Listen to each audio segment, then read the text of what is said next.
मोठी बातमी येते। ठाकरे सेनेचे बंडखोर खासदार नागेश पाटील आष्टीकर यांचा ताफा अडवण्याचा ठाकरे सेनेच्या कार्यकर्त्यांकडून प्रयत्न करण्यात आलाय।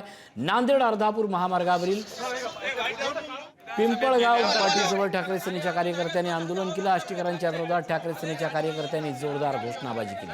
अर्धापूर पोलिसांनी ठाकरे सेनेच्या कार्यकर्त्यांना ताब्यात घेतले, तर दुसरीकडे हिंगोली लोकसभेतील वारंगा फाटा येथे नागेश आष्टीकरांचं जोरदार स्वागत करण्यात आलं।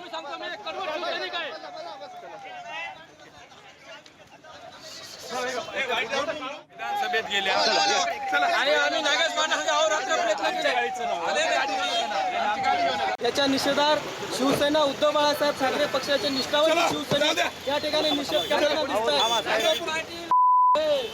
कुठल्याही प्रकारची डीपीसीची निधी मिळत नव्हती, विरोधक असल्यामुळे कुठली आज आम्ही प्रत्येक गावामध्ये फिरतो तर लोकांची अपेक्षा असते की आम्ही त्यांना निधी दिली पाहिजे, कामं केले पाहिजे। माझ्याकडे 5 लाख रुपयाचं एमपी 5 कोटीचं जे एमपी लाडा त्यामध्ये होतं काय? त्यामुळं आजच्या घडीला सगळ्यात महत्वाचं आहे की आम्ही लोकांच्या कामी पडलो पाहिजे। विकास कोणत्याच गोष्टीचा होत नाही, निधी कोणत्याच गोष्टीला मिळत नाही, कार्यकर्ते सगळे परेशान आहेत, कोणत्याच गोष्टीची निधी त्यांना सुद्धा मिळत नाही। तर या सगळ्या गोष्टीचा विचार करून सगळ्या कार्यकर्त्यांना विश्वासात घेऊन आज मॅक्झिमम लोकांनी ज्यावेळेस सांगितलं की आपण इथं गेलं पाहिजे म्हणून आम्ही गेलो। मातोश्रीबद्दल नाराजी काय असायचं कारण नाही।